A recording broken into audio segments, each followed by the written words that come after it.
Hello, everybody, and welcome into the NECC. It's Monday night. That means Valorant and Haza. Well, we've got some amazing playoff games.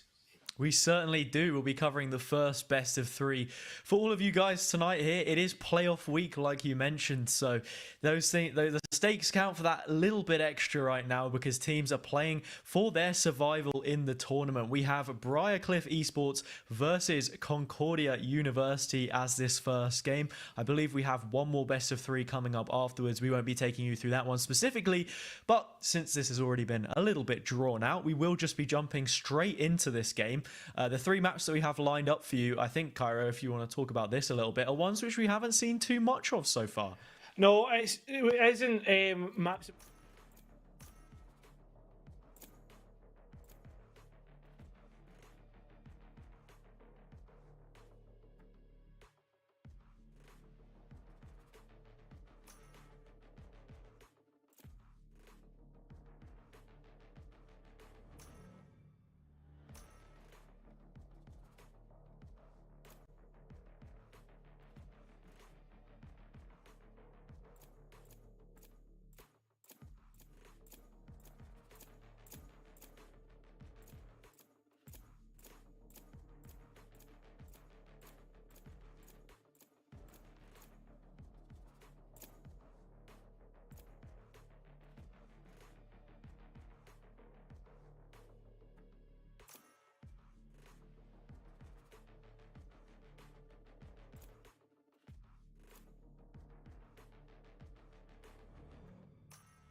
Quick early trade between those two players, as I believe we are back on the desk for the time being. We'll just have to wait and see what's happening in the game. Look, perhaps we can pretend, Cairo, if you want. I'll be the chamber.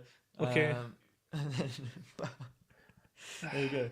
I don't think that's Chamberlain. I think that was a little bit of James Bond action there. Really? Yeah. What, looking down the end of the barrel when it sort of closes in. Oh, look, we are back. So no more tomfoolery, and we can just return to what is going on. And by the looks of it, only the one kill so far that we've actually seen. But this rotate through showers could be dangerous with Merchant laying in wait. Spike down. Yeah, I'm already. Bro, there goes. Any hope of initiating on towards the site? It's all these players now having to take these gun shells, the paint shells, placed to perfection in Red Radiant, well, proving why they have that name, pushing in towards lamps and really opening up the site. The chamber elsewhere, though, does have that shorty and will do the work, but they're on low HP themselves, Hazza. And now we go into a 2 versus 2. Big on the flank, looking to find something, but Code World sends him to a different dimension. Hariri lines up the shot through the box and gets it spot on with only one headhunter bullet left, looking to just header this molly away and actually gets it done. Hops on the spike. I think Jawbreaker knows this, peeks out just in time and is able to claim the kill, making amends for a nice adjustment there that we see from the chamber. Definitely one to watch out for with that kind of game knowledge brought in here. Yeah, I guess you could say the damage had already been done to Hariri, but going 3-1 on that first round will get you a couple of extra, a little bit of pocket change there after all those kills, so maybe be able to buy up a couple of those headhunter bullets and maybe do some damage in this round. Certainly been hunting those heads a little bit, and the awareness to look for the incendiary, perhaps, you know, the size of their huge brain helped them deflect it away. But from the defense, Briar looking for some early aggression here, just moving down in towards shore, but the players are aware from both ends the crossfire is established, and as they enter the mouth of the beast, they get swallowed whole. Twister with a poor timing on the barrier orb allows for Red Radiant to go clambering over, and that leaves only the aforementioned Hariri in a very difficult spot. Yeah. Only on a shorty as well. One headhunter bullet. I mean, at least they could maybe get the chance at one kill, but at this point in time, is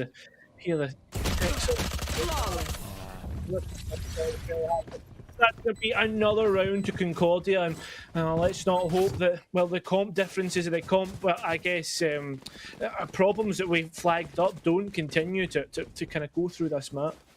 Yeah, I think the most important thing to note will be the play style of both of these teams and how they try and approach it with the comps that they have. Like we mentioned before, this Briar one being that little bit more defensive with the Sage as well, but by the same note, when it does flip over to the attack, there's so much to consolidate control of the site. For example, you put that wall up and it makes the retake a bit more difficult, so we'll just have to see what kind of value we can get from it. Playing on the other side right now, just holding the Judge to try and do some damage on these players, but I think they might be aware that he's currently posted up in the corner, and they're just happy to hold on to this position. There's utility that could perhaps flow through to push them away. The incendiary will do so, only restricting the angle that they can hold, not actually doing any damage, but all the same, there we go, paint shells. This is going to be the death sentence. There we have it. Very nicely played. Yeah, the Brim trying to cook themselves up a Sage sandwich, but, well, unfortunately, the paint shells can't. Well, the paint shells do the work. Sorry, Red Radiant will take out Joey's to bait them out. And now we head in towards the 3 versus 5, where there's upgrades already to be had for these players. Maybe the Judge not so much, but the rest of these guns can still do work. Hariri tries to get aggressive, but can't do so. The Rays of Red Radiant does the work, but so does Merchant. Get 2 of their own. 3 versus 2, Spike going down. This is already a great situation for CUW, but they'd like to convert this. The bonus, of course, would start to put them away from their opponent. Out of sight, out of mind, perhaps. Still a player to the good. Uncle trying to move through, clearing out the corner, but Shadow clears out their position almost entirely. Only a husk of a player left as it drops to the ground of Lamps. Merchant now moving through. Would have to be an ace clutch to see this one through. Already on 2 kills, make it a 3rd. Dispatches another one, ships them off in with the Vandal. Trying to use the blast packs to move through the site, but has been sold a fake. Ring around the Rosie. That one is not legit, and Merchant will be walking away with no merchandise. Code World to take it and a bonus to be claimed. A nice effort from Merchant to retake in towards that site, but I guess it's even better played by Concordia in the way that they set up on that site once the spike was down. It was very efficient in terms of that post plant, Hazard, you have to say, in terms of how they took up their positioning.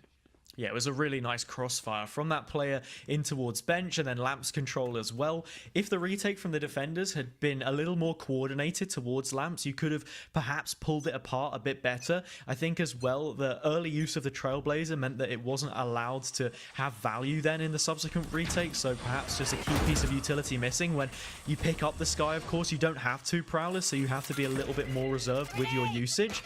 Speaking of utility, once again, nice clearing to get these players out of position, and Uncle dropped all the way low. An easy pickup for Red Radiant. Oh, and this might be even easier as the showstopper comes through in towards that shoot position, whatever you want to call it, Hazard. I'll tell you what, it's in Concordia. Control now as all the utility comes through. A nice Seize and Paint Shells combo, but nothing really to get except, well, a chip damage on towards Cold World. Yeah, their position not quite in place, and these players from the flank as well, not giving everything away basically. Positions entirely known, and with both of them now taken, it's only Twee from spawn. Another player which they're well aware of. Yeah, nothing capitalized from it. I think the chamber trademark as well, showing a lot of that as Red Radiant with their back turn flicks around just in time and unloads that judge in the face of Twee to make it a fourth. Well, it was a little bit of the cha-cha slide as they decided to reverse all the way back, and 2 hops into the head, and it was all done. 4-0 already. Concordia racing to get this map finished.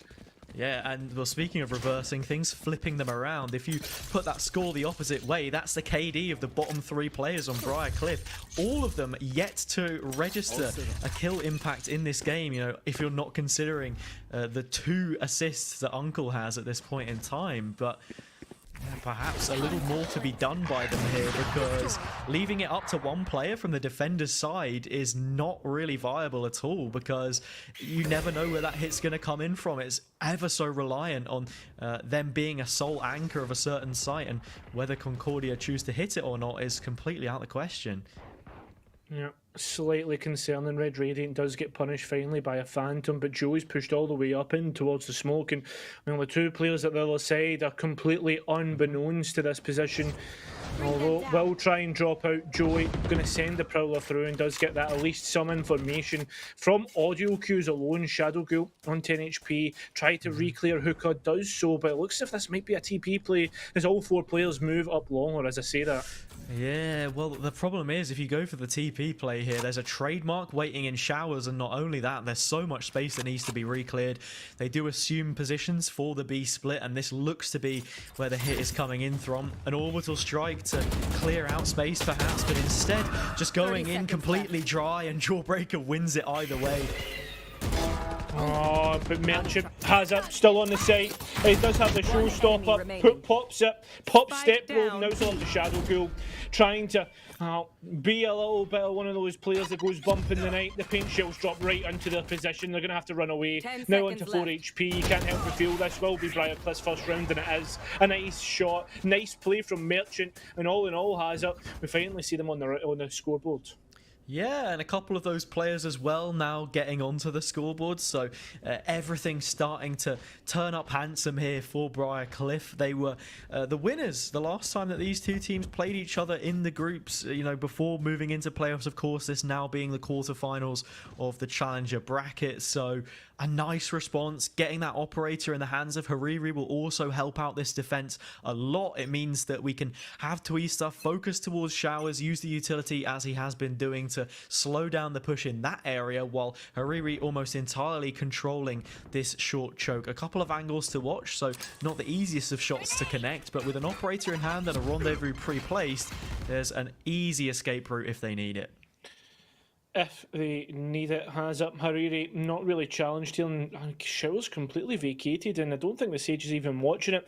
Hariri, though, could have a nice little meal to chop down on. Does see the Viper, but completely misses. And, well, that barrier rob is now up. They know that this hit may be coming in towards A, and there's already rotates in the cards. I would like to have seen that barrier orb be a little more proactive, because it's conceded so much space, and not only that, now giving up short with the rendezvous coming through, it's allowed for the toxic screen to move these players towards lamps, use the pit to get the spike on down, and with an ultimate also for the retake as well, this could be huge. But there comes the Nightfall, players trying to look through. Hariri, what is that? Through the smoke blindly, able to connect 2, and now it is that 2 versus 5. Got to be looking at the orbital strike here to perhaps bail them out. I mean, I guess the good thing is they do have the Viper's pit, although the players will be doubling up and heading in towards site as a unit, and they do so effectively. Code World just playing around the edge of the smoke, passes the Sage but can't pass the Brim. That will be another round, and Briar Cliff, well, they've got some momentum now. Yeah, I'm not the biggest fan of how Code World played that. You have 2 Snakebiters and your Poison Cloud as well. Not that the Cloud is necessary with the decay on the pit itself, but perhaps just try and stall the round out a little bit longer. I guess, you know, by the same margin, it also lets your position be known to the opposing team, and there's always a chance that Briar Cliff immediately react off the back of that. But Yeah, not too much stall taken up in the end by those two agents, the two controllers that they've brought into this composition, which are ever so strong in the post plant. More than anything else, it's that initial setup which is completely broken by Briar. Now the Trailblazer just clearing out. It seems as if they're trying to get as much information as possible. A nice default here from Concordia to kind of take all the extremities, as you tend to call it, of this map to either side. And I mean, that's just going to miss out Jawbreaker here. It's the question of whether someone wants to peek off the back of it, and there's always a chance that Joey might go for this, but is still holding firm onto the Prowler and, more importantly, his current position in Octagon. Our player's holding from a little bit deeper. It is Merchant on the angle. Yeah, I see also as well, Briar have changed the barrier orb towards Showers while still conceding the ultimate orb from that position. It means that you have to shoot out more segments before you can actually gain access to the site. So a nice mid-game adaptation here for them to slightly change the way that this defense is played. And there we go. Merchant collects the first kill, calls in Joey to go for a peek. The shot's not connecting on the second attempt and actually falling down, but Merchant does trade it out and it keeps Briar in front. Yeah, I thought Hazard on that long position with the way the three players were stacking up, it was going to be that TP play, especially with the fact the Chamber was still in towards Showers. Hariri though, just collects Shadow Ghoul, and it's all falling apart. It's up to Red Radiant. What can they do? How can they fight this one? The raise of Merchant tries to hide in long, and the time might just be a little bit too low. I'll tell you what's going to be low. Red Radiant's position taken out completely. And that's now a third round in a row for Briar. We're slowly getting towards the point where CUW need to go on to an eco. We haven't seen it just yet, simply because of the fact they were able to win 4 in a row. They got a spike plant on all of them as well, which, you know, really helps that little bit of extra cash injection come through. Lots of the weapons being kept on those, of course, as well, in flawless fashion. But Briar, this has been a brilliant response. On their own map pick, I think it's important to note here, getting off started in the series and claiming your own pick will alleviate so much pressure from the shoulders of those players here as we are now in the knockout stages. No. Already starting to maybe keep it a little bit simple, not go for that default. They tried it before, it didn't work out, and now look at this stack on towards the B site, and it's the more, I guess, available of the sites and less defended of the two. Yeah, it's because Merchant has rotated over. It seems like this duelist player is the flex between sites currently and the hinge upon which this Briar team can choose to pivot. Lots of utility introduced to the fray as they've now made their way onto the scene. In explosive fashion, you should say, as Twee actually comes to join them with the slow orb falling through. Off the back of utility alone, Concordia should know there's at least 3 players here, but they've taken 2 of them out and found their way through to now get this spike planted. They've completely taken the orbital strike offline as well, Hazard, which could prove to be the most pivotal part of those frags, but we'll need to see if that is the case. The Haunt destroyed, not much information gained, apart from the fact that that site is completely in their opponent's hand, but I guess they already knew that. The Chamber's now in towards the spawn, but that's a lovely double from Shadow. Now up to Hariri, and it's a nice take from Concordia all in all. Oh, it's nicer than nice. It's fantastic from CUW there. The way that they surgically operated that B site, picked it apart piece by piece, but the only thing perhaps that you could condemn them for is the over-excessive amount of ultimates that we use to crack the code, right? It's like, you know, there's a door with a flimsy padlock on it and you bring a sledgehammer to try and whack it open. Orbital strike, fair enough, but the Seekers and Tour de Force as well, perhaps a little bit unnecessary, I guess you could say, all the while around being claimed. But most importantly, it does keep them behind in terms of ultimate abilities here, and we'll have to see what value Briar can get from their own in this situation. I guess maybe the Tour de Force, they had already committed it earlier round, but in terms of the Seekers, I totally agree, Hazard. And now it's that default play again that we're seeing from Concordia. Remember last time they didn't get much of, I guess, payment out of it. The boombot does go out on towards short, and I think it just caught out the raise. Yeah, this defense has adapted even more though. Hariri on the tour de force this time around will be holding down B long, looking towards Fountain, and the overflow is there. The peak comes through, and Shadow Ghoul wins out, taking that chamber ult offline. We spoke about what value they could find. It's been absolutely nothing, and with this solo hold now crushed, that's the B site completely free for the taking. One which will be incredibly difficult to retake, but Orbital Strike still in pocket. We'll have to see what could be made of that if they choose to invest. It does happen, but nothing ultimately found, and no players moving off the back of it either. Still very slow to commit, but once they finally do lay their neck on the line, it's Chopley swift off, and just like that, 6-3. Seems as if this is going to ebb and flow all the way through the match with the way that both teams are performing here. Has maybe going to be a bit of a poor buy from Briar, but before we even get the chance, we are going to see Darks, the coach, actually call a timeout and maybe discuss what's going wrong from them. Yeah, in terms of the defenders here, and when we look at the setups that they've held here as well, they seem quite happy to be able to flex between a few different variations, and we saw one of them on the previous round with that tour de force being held, the trademark towards Hookah. A couple of teams will do this if they look to play towards the B retake, but then you have to look at what your win conditions are from that retake position, one of them being the orbital strike. Its main purpose really in that situation, because if we're being real, the placement of it would not allow for players to get picked up, right? You're putting it right in the center of the plantable area. You're denying the spike from going down more than anything else. It's off the back of that displacement that you then need to be making your initial push towards the site, perhaps lodging it in the corner instead, so you have safer passage to clear out Cubby and make your way from spawn. But yeah, it's just those small margins that we've got to be looking towards here for Briarcliff, and what the game plan really is, whether it's for retake, a more defensive hold, that still remains to be unseen.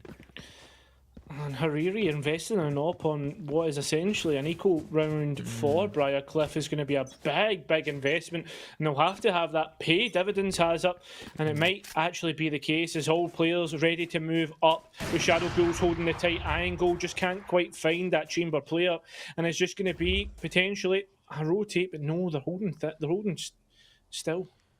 Yeah, and has moved away from that rendezvous, so getting caught out from this position would be a curse, but one which they've been able to avoid. It's been lifted for the time being. The chamber duel currently winning out in favor of CUW. Codewell trying to catch position on Joey and is able to isolate the fight using the wall, but it's not one that they're capable of winning. A nice kill there taken out on the Sheriff means that already CUW are a player down, and if they continue to trade out in short here as well, the res is also online. This is an area of the map which they're almost forced to contest at this point. Already Jawbreaker is going to get caught out as we see the sky smokes being prepared and ready to send on towards the site. This is the weaker of the two. A man advantage here for Concordia, but you can't help but feel when they push onto the site this might end in disaster as the Nightfall's invested. Red Radiant, no information in terms of audio cues, but you don't need audio cues when you can just collect heads. Now the site slowly goes in towards the favour of these attacker players as they start to pick off these heads. Oh, Twee second guessing whether to pick up the Sheriff or not, which Joey had done good work on, but it's their fallen teammate who was isolated initially. A nice off angle from Shadow Ghoul, unexpected to be cleared, and now that Hariri has sent off that warning shot, one which just whistled past Merchant, now they're going to just be looking to hunt this one down as much as possible. Winning the last two, loss bonus, you know, is in play for Briarcliff, but more than anything, they have money to work with. How much cash can you afford to throw at it, though? When does the call come through to stop it? Because you're just hemorrhaging players at this point in time. Hariri has picked up 3. Not enough time to recontest the site and look for a defuse, but that is a damaging one to concede. I was just waiting for those last 5 seconds to play out, has it? And oh, well, that is a really big round in terms of loss of rifles, but I guess at the same point, is that you were talking about loss bonus, but in terms of win bonuses as well, I mean, there's plenty in those pockets of those players to send things, lose rifles. You may as well to try and hinder your opponents. It is going to be a full buy for both teams, and well, what can they do? It's an interesting one that Hariri's going to peek in towards mid here. Looking for something aggressive this time. From short, but the angle is damning for them. The long barrel of the operator poking out like the nose of a woodpecker is stuck inside a tree or something, and it's just completely carved out by Red Radiant. Paint shells will get traded in this situation, but it's just a question of whether Merchant can be found or not, and there's your answer. The player now falls, and Uncle will have to do the work by themselves. Not gonna happen. Joey also in place, but such low HP, almost just throwing their life away in that situation. Now, Twee, 1 versus 4, I gotta say it, yet to register a kill. The chances of them doing this, I think, is nigh impossible. Not gonna happen. Nah, it's not. Twee really, I don't want to say letting down the side, because that's, I guess, a bit derogatory to the way that they're playing, but we keep seeing this judge being played, hasn't it's not paid anything.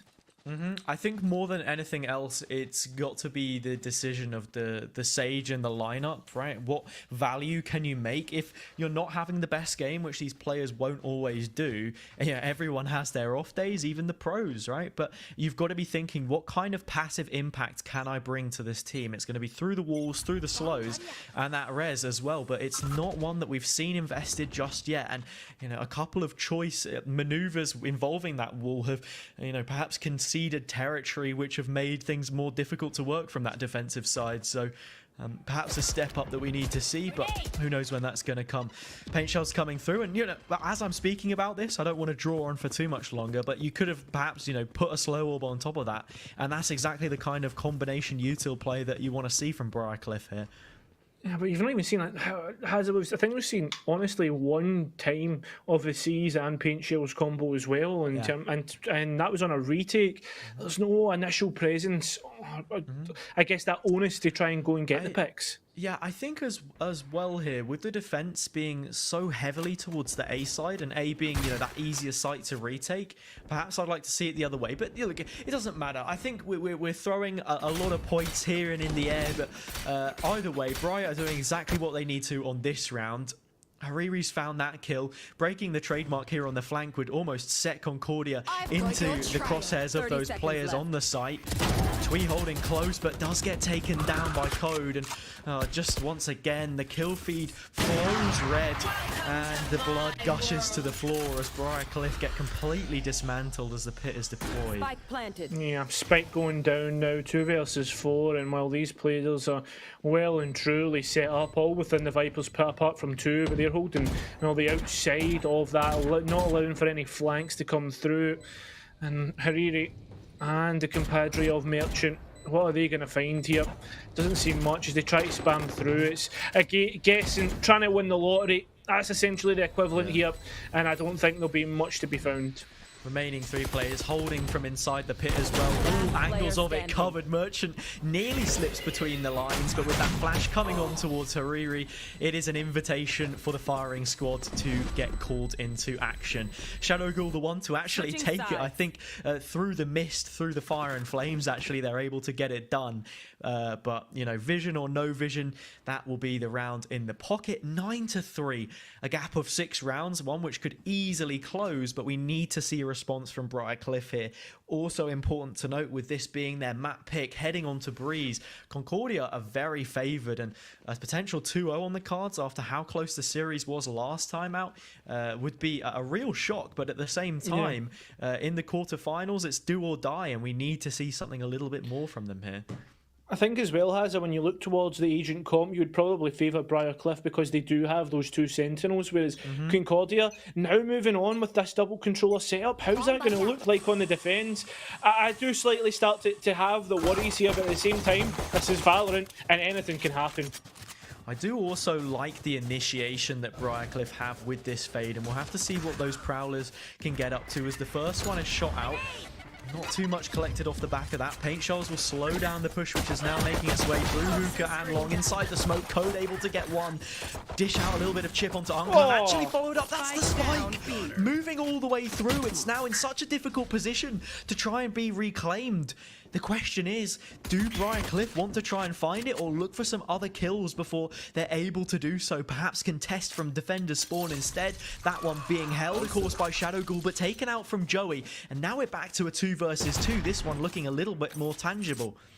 It certainly does. Haza Hariri's just holding on towards this elbow position, but thing is, Spike's in elbow. They need to try and get this back, and they will try and do so. A nice hot comes out. Code again, though, does the work, but it's Step Bro actually that picks up the double, picks up those 2 players, and that Spike being lost in elbow, Haza, will be the detriment of that round. Yeah, it's a really, really unfortunate situation because it's so punishing of what Briarcliff were actually able to do in that round. They broke their way through the choke. They had control of the site. The rest of the players, you know, trying to contest from elbow. Code World not in a position to challenge whatsoever if that spike, you know, hadn't followed up. But it's the idea that Uncle wants to try and go for a quick refrag. I like it, but when you are the spike carrier, you have to fulfill your duties, and unfortunately for them, it's that overstep, that overzealous behavior which gets them caught out of position.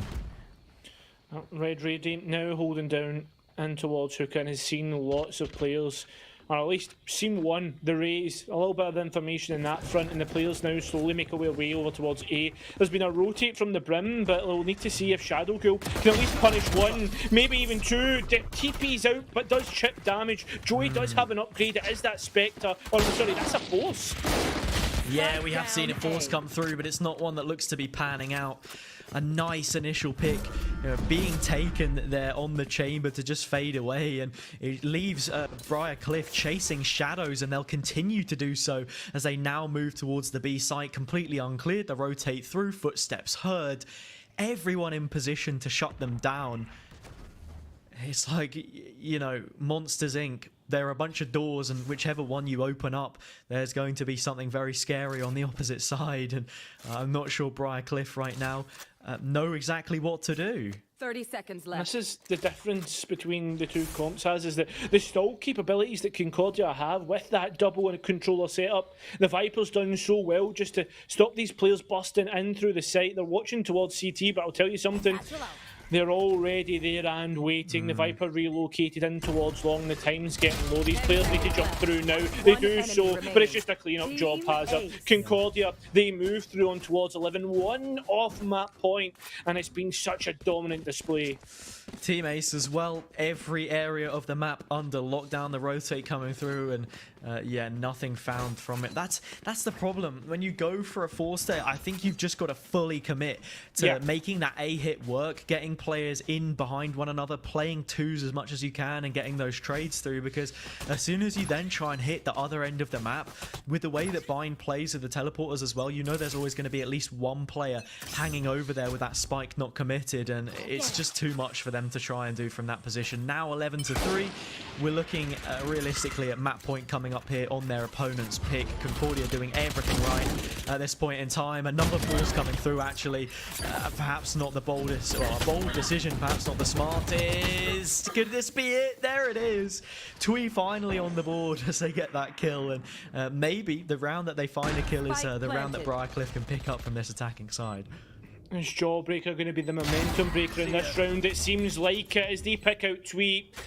And now it's a 3 versus 2 man advantage towards this retake. At least the barrier robs up to at least give some sort of delay, but how much delay actually is there? Because there's already a player in towards elbow. All players ready to take in towards this site. Jawbreaker takes out Uncle. Now up to Hariri, and Jawbreaker will finally take it. They do stop the momentum in this round. They stop the whole round, and that will be Concordia taking their map point. Yeah, Briar deciding to force into that one again as well, or at least a couple of players had, right? You look at the main routes of them finding any kind of success. It's got to be Merchant, currently aloft the scoreboard, but will need to ascend to a higher level of being if they really want to take anything home here. This is an incredulous lead which Concordia currently hold on to. 9 rounds separate the teams. That's as many as Concordia had coming into the half, and will actually Briar yet to register as many as they've got now as well. Just the 3, and 3 picked up by Concordia since things swapped over. 7 in a row even to be looking at here, or I should say 8 in a row, looking to make it one better. Joey, just about takes that kill, but Red Radiant finding the first, so still a 4 versus 4. Face your fear! Cold World just feeling those paint shells coming through. A Nightfall invested, but they're trying to see if they can pick up this player. No sound, but what can the Viper do? Well, they can pick up Merchant. Maybe more to be found as they look to try and dip out there. No ammo on that Phantom, so they're going to trade up here. Oh, they don't even need to. They can just find the final kill with that, well, the remaining bullets. And now as they try and bust onto the site, there's only 2 players left. And now it's just a firing squad that finishes out this map. Concordia 13-3 has a what a surprise for them. Yeah, right. Their opponent's pick, and it's 10 rounds which separate the teams in the end. Just to quickly break down what we saw in that last round as well, Code with the use of the Viper's Pit, not for the first time in this game, finding big value from it. It completely divided that push, and from that position onward, they were able to just pluck off players one by one, which looked to challenge it. It was an issue that needed to be cut at the root, but not one that they were able to deal with, unfortunately. Just like that, as we said, able to pick that map up. Concordia do it in a very strong fashion. Moving into Breeze, it's an uphill climb here if Briar Cliff want to, ascend that cliff and stay alive in the quarterfinals, in the playoffs here with the first week being played. Yeah, it has. Well, there's a Breeze coming in, and that Breeze is in towards the semi-finals if Concordia can finish this series out. But before we can get to that point, Hazza, you know the drill. It is another 5-minute break. So guys, don't go far as we get ready for this next map.